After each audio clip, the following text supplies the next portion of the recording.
What's up, everybody? Gibson's Lawn Service checking back in. Yeah, that's right. Y'all read the title. Do not watch this unless you are 30 on up. And here's why I say that. What I want you to do is to stop and reflect back on your life, on everything you've done, everything that has brought you to the moment to where you are at right now. Are you satisfied where you're at?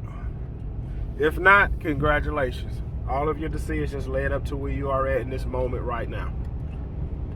Now, if you want to change your life, if you want to change your life,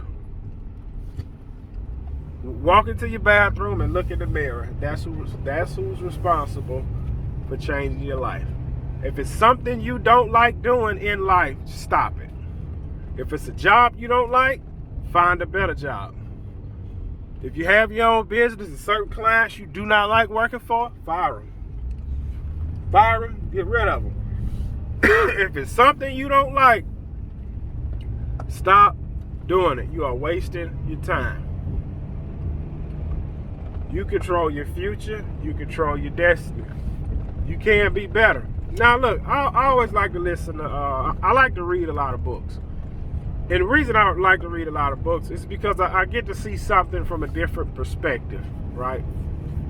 And I read something today that kind of intrigued me. It said the average millionaire reads 60 books a year. That's a little bit over a book a week. That's a lot of reading. Well, if you can't read it,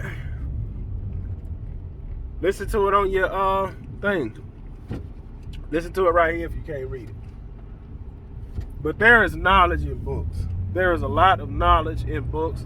You can learn things you didn't learn. You didn't learn. I'm gonna be honest. School for me was a waste of time because they didn't teach me nothing about life. School did not teach me nothing about life. Oh man, I think I should have made this left turn. I don't think I'm gonna catch the next one. Like I said, school didn't teach me nothing about life. It didn't teach me nothing about finances.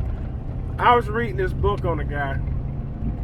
He had a mentor at 19. He was paying his mentor at 19 $500 a month. And this was years ago. That's a substantial amount of money today. That's half of people's rent. $500 a month. And what that mentor told him, find out what it is you want to do in life. And if you know somebody that's doing that, shadow that person. Learn everything they know. Look, I remember it was this conversation going around Facebook and YouTube. It had these famous rappers. Would you have lunch with this rapper or would you take $50,000? Right? And I understand what they are saying. I remember something this guy told me years ago. I thought he was a fool. He said, man, because we was talking about income taxes. When we was talking about, some people get 3,000, some people get 10, some people get 5, some people get 8.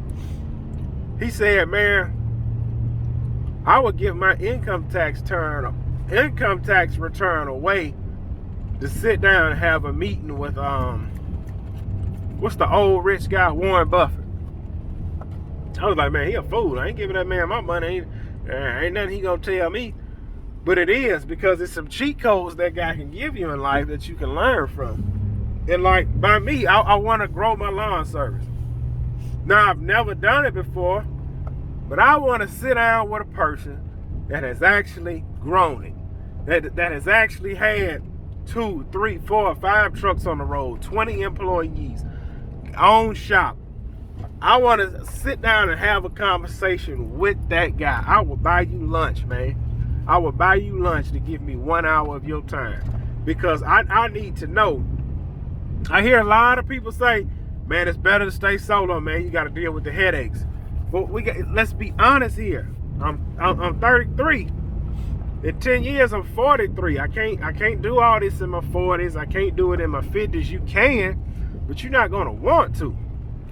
So if I can build a company or a successful business where I have employees, I'm not trying to sit at the house and just have the money pouring in. That's not me. I'm going to still be hands-on. But what I'm saying is, I just truly believe you can make more money if you have a few people working for you. Now, you can make, look, okay, you take a solo guy in lawn care. He can make, that solo guy in lawn care would top out at around about $150 a year. That's good money. That's good money. You can live how you want to live. That $150, that's good money. All right? But when that solo man get hurt, that's it. You about to lose your clientele because don't nobody care nothing about you. Your clientele don't care nothing. They don't care nothing about you. I don't care how much they say they like you, buy your Christmas gifts, ask you about your wife and kids. When you stop being of value to those people, man, you fired. They'll wait on you 2-3 weeks, a month. When that yard start growing, man, you got to go. You got to go. Well, maybe when I get better, they'll take me back on. Some of them will. Because some people will not be able to match the quality of work that you are putting out. And they will want you back. Some people can match that quality of work at a cheaper price. Or some may be at the same price. And these people have built relationships with other people. I picked up a yard like that. Guy got hurt. They called me. I said, hey, if he wants his spot back when he gets better, he can have it. They said, no, we blah. Pretty much, man, we got you now. We satisfied with your work. Not saying he was a bad job. We here now. That's part of it. So like I say, not only with me and lawn care, but look at the situation you have brought yourself in. You may be married today. Are you really happy in your marriage? You may have kids. Is this the life you wanted to have? Kids? Is the father here? Are you married? Are you a single mother? Are you at a dead-end job? I see it all the time. I was in the gas station the other day. I was headed to work. And it was like, this gas station, everybody stop at this gas station before we go into the full-time job. And you can see the look on everybody's face in there. It was a serious, don't bother me look. I hate this job. I hate my life. You can see it on their face. And the lady at the cash register said, boy, y'all sure are happy today.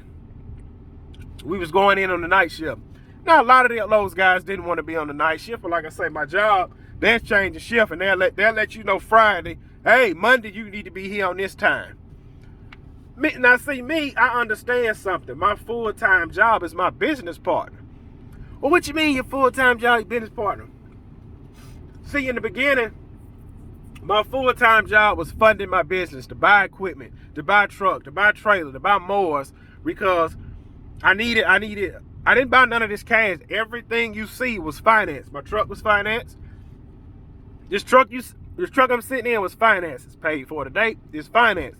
That trailer was bought with a credit card. It's paid for today. Those mowers were financed through Sheffield.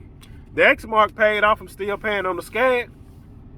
All those handheld pieces of equipment, weed eaters, the blowers, the hair trimmers, all of that was bought with a Visa credit card, but it's paid for today.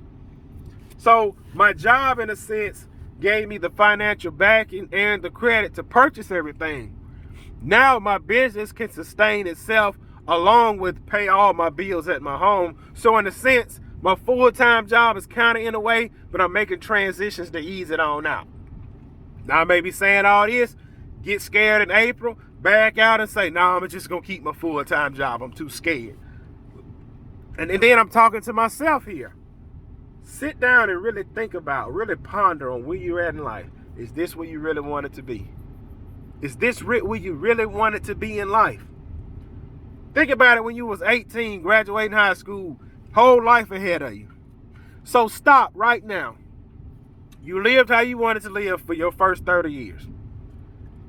Let's make this next 30 years great, to be better. To be better. Like, I'm a Christian. My next 30 years as a Christian should be better. I'm not saying Christians should be on top, but a Christian should always stand out no matter where he's at. If he's at a job with 1,000 people, he need to stand out. If a Christian is running his business, he need to stand out. I know plenty of Christians that have their own business. They stand out. I know Christians who have full-time jobs. They stand out. They are supposed to be a light in this world. And not only a Christian, but whatever you want to be in life, whatever you choose to do, it's on you. It is on you. People plot and scheme and make plans all day long, but they never pursue it. And then they look back and say, man, I should have done that. Well, life ain't all about working. No, life is not about working. It's not. But let me ask you this. I'm going to ask y'all this and I'm going to let y'all go. Life is not about working. But if it's a vacation you want to take your family on, you got to work to get there. If it's some things if you want your wife to be able to have liberty to, hey, I'm gonna work, hey, I don't want to work. See, me personally, I don't, and I'm not saying this because I think I'm better than nobody else, so I think I is. How can I say this without sounding crazy? I know how people talk to certain people on jobs. I know how foremen and general foremen and supervisors would try to handle you on the job. Now, it's not going to be another man that's going to handle my wife. She may be late for work and she may be slacking. He ain't going to handle her. That's not going to happen. So, she's in a position to, you can work if you want or not. I'm going to take care of everything. We not rich. We paying the bills. We're maintaining. That's what we doing. We paying the bills. We maintaining. We ain't going under. And we ain't living hound and hog, taking 2-3 vacations. We ain't been on no family vacation. I can go, but I'm not right now. Now is not the time for that. Look at where you are at in life. Where you are at in life, congratulations. Everything you've done from this point on up led you to where you are at right now. Congratulations. Now, do you look at your life as this is where I want to be? I'm excited on what 2023 is going to bring. This is where I want to be.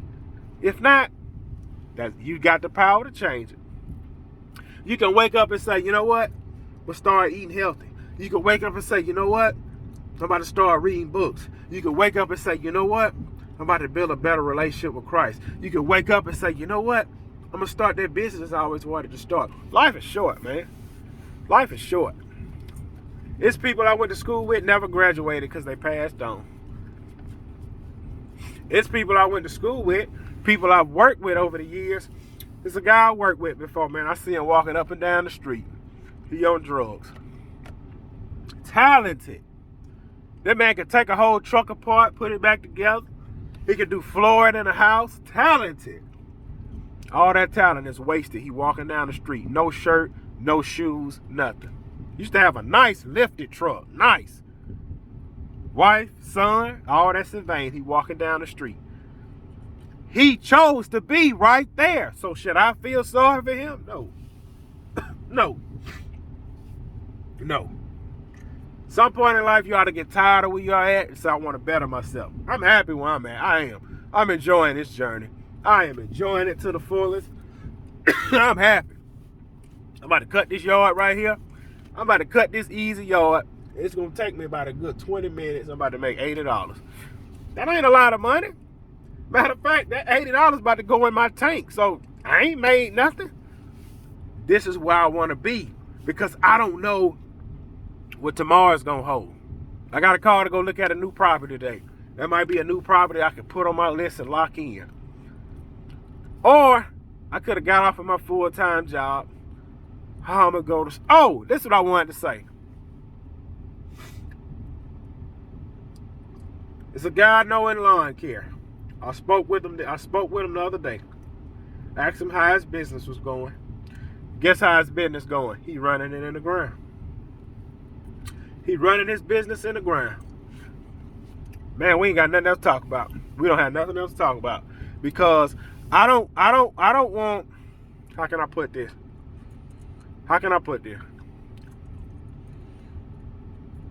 I'm not surrounding myself with people that don't want nothing out of life. Man, get away from me. We ain't got nothing to talk about. I don't care about how many girls you're sleeping with. I don't care what kind of scheme you about to put on the government. Get away from me. We ain't got nothing to talk about. If you live in a negative life, man, get away from me. We ain't got nothing to talk about. We got nothing to talk about, and I don't feel sorry for you. Get out here and make it happen.